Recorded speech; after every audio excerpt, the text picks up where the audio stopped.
All right. Well, welcome to Wake Up to Your Life Magic, a next episode, a podcast where we talk about elevating our leadership through our conversations that we're having. My name is Dr. Helmut Love. If you want to learn more about nine-figure leadership trainings for you or your team, check me out at drhelmutlove.com. Now, today we have with us Tony Beebe, who is joining us, and out of Texas, no doubt. Tony, how are you? All right. Thank you for having me on today. Absolutely. I'm so excited. You do M&A acquisitions. I want you to give an idea to people there about what you do and why you do it and how you help people. Yeah, thank you. I've been in um, board for private equity companies for 15 years at the C level, a variety of different roles. And I left a job 2 years ago and hung out a shingle, and I've helped a couple of companies, PE firms, find a company to buy, and a couple of owners sell their companies. So I enjoy that. It's a lot of fun helping people move to the next level. Now, so you're basically you left corporate to now help people basically do these deals, right? And help people kind of, would you call it kind of like matchmaking, like finding the right buyer for the right seller? Most definitely, there is an art to it. It is finding the right match is important. Is it, what are some of the things that people match on for that kind of thing? Um, I work with a couple of PE firms. One does manufacturing, and they like to apply lean manufacturing. And I work with another PE firm that does project service-based businesses, and they like the lean manufacturing and won't entertain the service-based businesses. So there's some nuance like that where they bring their specialty or they really help those companies grow to the next level, like double, triple their revenue. And I'm helping an owner of a company sell his business, and it is a small business that has because it's so small, they need to go to a company that has the technical marketing support and the manufacturing licenses that are needed. So it's a short list of buyers. Gotcha. So it's all So, about finding the right skills or the right needs, yes. and get the right match. What Yeah. so one of the things I like to do, Tony, is we're all wonderful humans doing these things in this business world. Um, Share a story with the group about something that you feel like was a monumental moment for you, or a part of your career or life that really shaped you or changed you. Yeah, sure. The pre-pandemic, I was running a large construction project at a company I'd helped found. It was 1.4 billion in construction, so it's a big project. And I got called to interview for a job that would spend 5 billion a year in construction. So it was a big step up for me. And in the interview, the guy I would have worked for asked, how I developed and grown other people to reach their potential. And I didn't have a good answer because in oil and gas, I had started in 95 and the industry hadn't hired in 10 years. So there were a lot of people older than me, and they didn't hire much for the next 10 years. So there weren't people to mentor. And there was a lot of running fast to catch up to guys a decade ahead. And a lot of the projects were transactional. You'd form a team, do the job, deliver your numbers, and break up and move to the next project. So there wasn't the chance to mentor and grow like a lot of traditional orgs. And I didn't do well in that part of the interview and didn't get the job.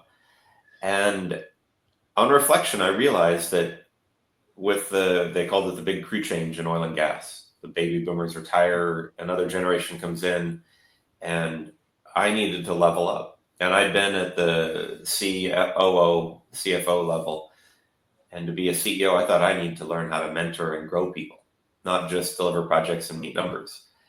And I embarked on a multi-year campaign. I became an executive coach, 2 semesters at Rice University, did servant leadership, which, if you're familiar with scouting, is I'll call it the adult equivalent of an Eagle, project. Um, and then I did some other classes like that really took me to the next level and added a dimension to my management skills. And then I've been tapped at companies since to help mentor people and coach and grow them. And so I definitely erased that gap. But that was a tough wake up call. Like, I missed this huge, great opportunity, and I went back and addressed it. Yeah, that was my story, a big wake up call. So really changed Yeah. my life. No, but So that's beautiful because you know what? A lot of people would view their failure as the failure, right? And just let it sit there. And your story demonstrates a resiliency to instead take that as feedback for an area that you can grow and develop in. So it's yeah. great. It's beautiful. I think a lot of us may not have dealt with it that way, right? Yeah, You will not lose that job the next time it comes around for that that's reason, right. right? That's right. It's so funny because one of the things we talked about earlier is we're both uh, Boy Scouts, Eagle Yeah. Scouts, and in fact, you were running your some troop events this weekend. And I was thinking you could have at least spoken to that because you're constantly mentoring young men in that area. Well, Um, life is full of inflection points, and each one feels like you level up and grow, and that trajectory kind of becomes more hockey stick like each one.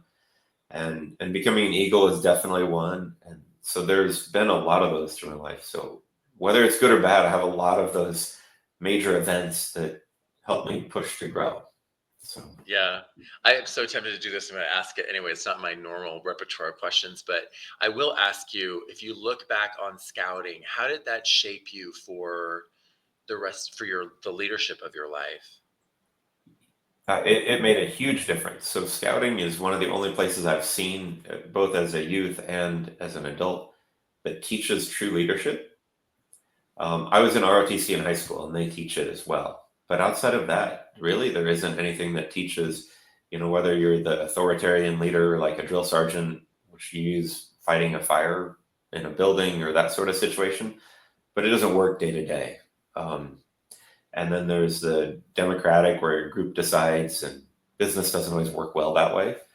Consensus is nice, but so it lets you pull all these repertoires, different styles together to fit the right situation. And scouting does a really good job of teaching that. And it's tough as a scout. Um, you don't have any real authority over your peers.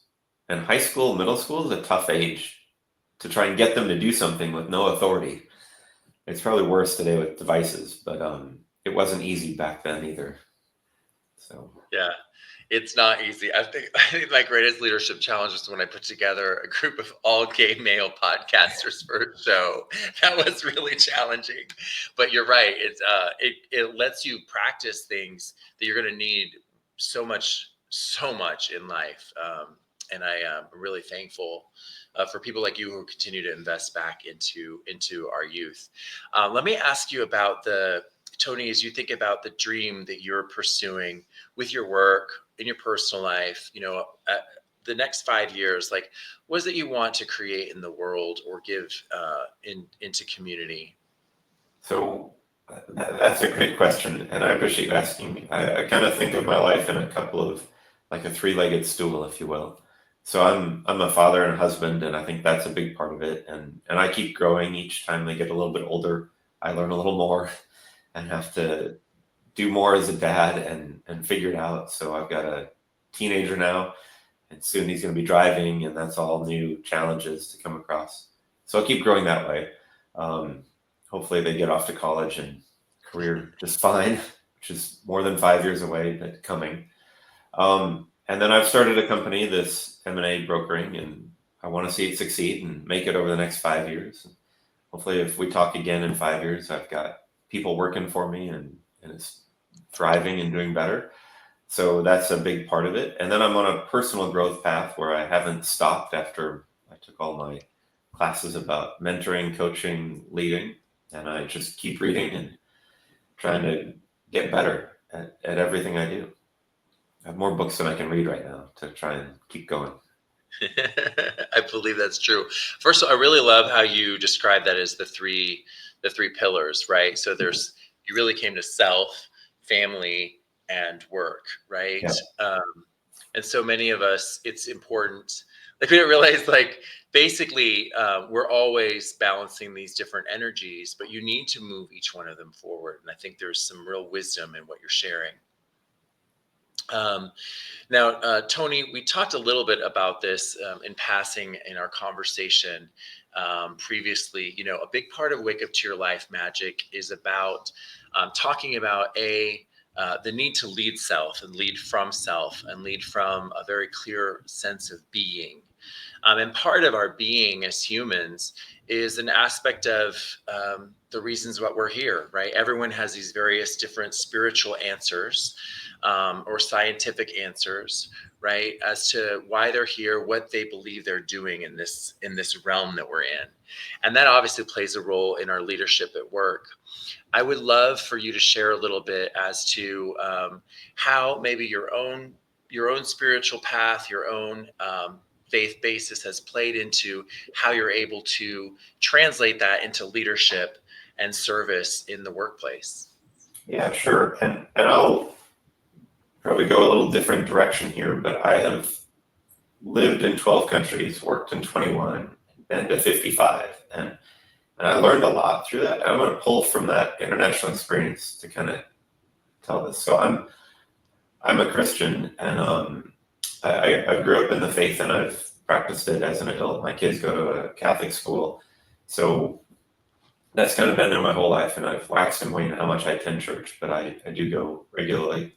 Um, but in Singapore, early in my career, we were on a project, and we had a person who was behaving in a way that the Singaporeans didn't like.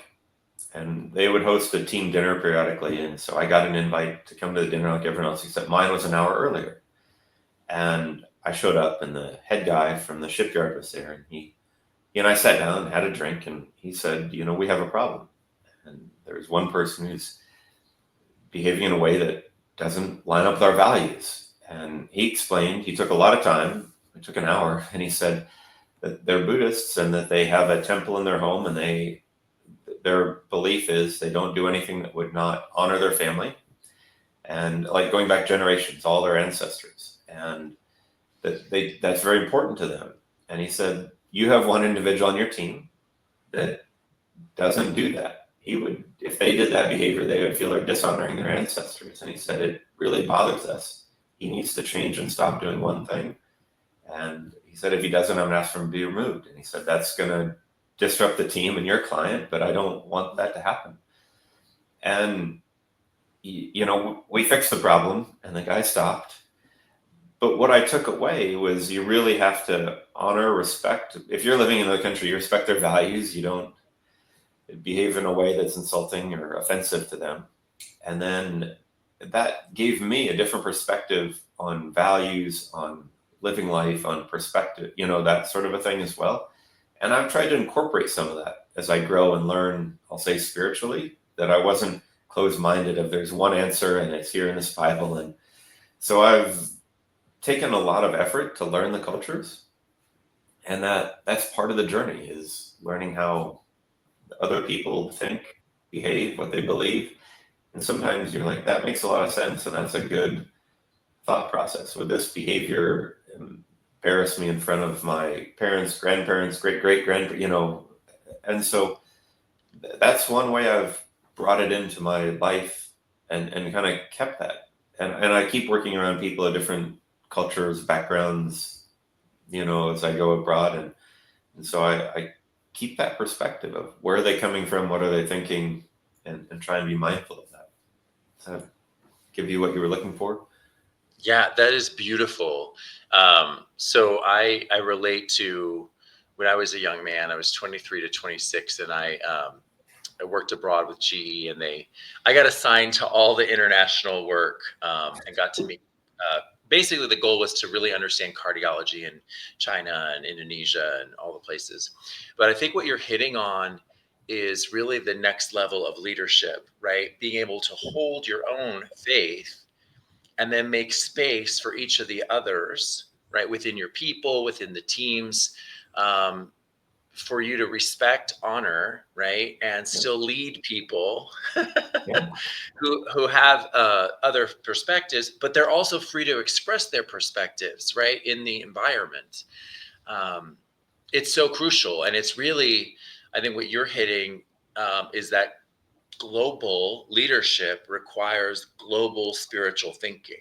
Yeah, absolutely. And being able to pick that up, because it's rare that you get taught that before you go to a country. Sometimes you just kind of figure it out along the way, and you Yeah. never know where you're gonna stumble. So Yeah. I think I've always thought about international travel. It's like a whole other MBA, so to speak, because you go, yeah, and if you don't eat humble pie up front, you won't fit in, you don't work out, move on, right? Um, and so many people here have no idea the variation it would require of them, right? The yeah, humility, yes, um, yeah, to be in those spaces and realize that, you know what, I'm the outsider. yeah, that's right. And even places you think will be similar, whether it's UK or somewhere, they have differences that every now and then can bite you or surprise you if you're not, careful. So Yeah. And I think that might be maybe that's part of our Boy Scouting background, right? But the sit back, observe, be humble enough, listen, learn, and then you can step up and lead. Um, so speaking of that, yeah, Tony, as you think about, you set out this path, you are doing something that many people in our audience may be thinking about or have done or are doing, which is setting out from corporate into your own business, right? Into your yeah. own thing. What vulnerably, if you were sharing just something that's a challenge, what could people learn about from you is, hey, this is something that I'm facing into. You may too. You know, so for me, in all my time in corporate, I've worked in about every group department you can imagine except sales and marketing. I was often the guy that had to build whatever we sold or deliver it. Um, and so I helped close the sale because they want to meet whoever's going to do the work. But when I set up the company, I've had to really lean into how do I do sales and marketing, and that's been a lot of growth and a lot of learning.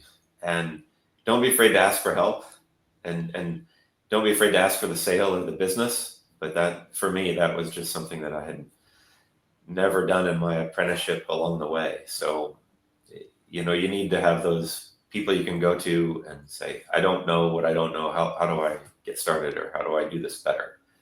And, and like I thought after my MBA that I hit the bulk of my learning for the rest of my life and I was good to go.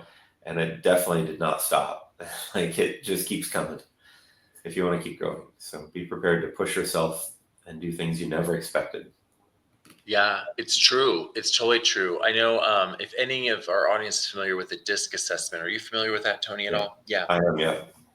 Yeah. So it's so interesting, right? Because your salespeople were always eyes, like the top, right? Not all of them, but many of them, Yeah. right? Really great with people, great with, getting excited.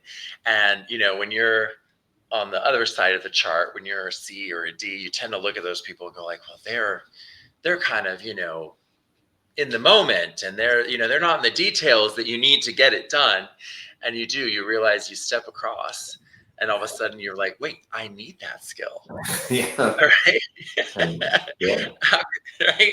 And yeah. It's like, how can I be like that guy? How do I do that? And then you start really growing. And it's very tough. Yeah, how can I be effervescent, and can I be energetic, and how can I, right, just Yeah. pull people in by how I make them feel. So you're right, it's like now you get to try on that new skill set. Yeah. um, And it's I've taken people for coffee, for lunch, people that are CMOs or kind of that sort of a career, and said, hey, how do you do so well? What are you doing? And can you teach me something? And yeah. do a little Yeah, more every time. very humbling in that process, I think. Yeah. But I think what's important for everyone to know is that it really is just about rounding yourself out as a person, right? Yeah. And there's not any. We tell ourselves that we can't be one of the things in the boxes of possibility, right? But the reality is you can Yeah. perform in any area, That's right. um, right? And I think it's breaking those boxes of the resistance to what you think you can't be that is a big part of the growth that Yeah. happens when we step out. And the amazing thing is, like early in your career, you grow really fast and you hit these milestones, and they're like every 6 months you get a mini promotion or something in your career. But later in your career, like that next level as an expert or something in that role takes years. But when you go to another lane and start, you can hit those milestones really fast all over again, and it feels good to make that progress. So there is some fun to it too. Yeah, there is. And I think what's going to be interesting is we see AI hit industry. We see the possibility for people to really put together their own businesses. It's going to be interesting to see some of our younger people potentially dive right in earlier, right? Yeah. Which is exciting. You're just going to become a much more well-rounded person. You won't just develop in one skill, right? Yeah. So as we think about Tony, as we think about someone that's listening, and you have an expansive career, you've done so many great things. Um, what is something that you would give as a piece of advice to someone who, you wish maybe you would have known earlier, but you would give them as a kernel for them to really know and think about as they approach their own career? I think there's so much that's there, but part of it is build lasting relationships, build the friendships, build the network. And maybe some people do that all the time, but at times it's so easy to kind of take the people in your network and your moment for granted and just live there and be happy and not grow and not expand it. And I think you keep doing that all the way through. You don't have to be an influencer or something like that, but it does help to keep it growing and keep expanding your network of people. It's Yeah. really amazing how much that gives back. So have you found that those relationships give back? Is that what you're saying, that it's really important because they're going to support you going forward? It is, and it's often not if you start a business, it's not the people you knew directly that become your customers. It's the friend of a friend, and those referrals and introductions can make a big difference. And capturing them all and expand and maintaining that. I also think in midlife it can be adult friendships are a lot harder, especially if you have kids that are in the thick of that life. Is sometimes that gets pushed to the bottom of the list, and it's important for overall health and well-being of adults to have good friends too. Yeah, I think you're absolutely right. I also think it's something to your point, we often don't curate, right? We get busy being dads, being workers, right? And those relationships they're important for our personal and professional development. Yeah, that's right. Well, thank you, Tony. I really appreciate your spending time with us on the podcast and sharing your perspective.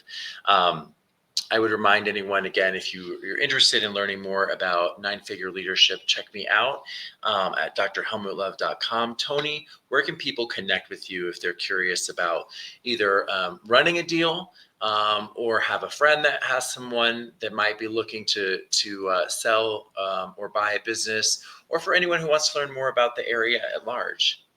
I'm on LinkedIn and at Tony Beebe, and happy to connect with anyone, have a discussion. Look forward to it. Awesome. And are you writing a book? Is that right, Tony? Yeah, my book's coming out in October 8th. Oh, that's awesome. Do you know the title yet? I do. Insights on Entrepreneurship, Innovation, and Success. And I wrote one chapter out of the 10. There were 9 other authors. So. Oh, nice. Very nice. A compilation book. Very fun. Yeah. Well, congratulations on that. Thanks again for joining us. And thank you all for listening. I hope you all have a great rest of your day. Cheers. All right. Thank you.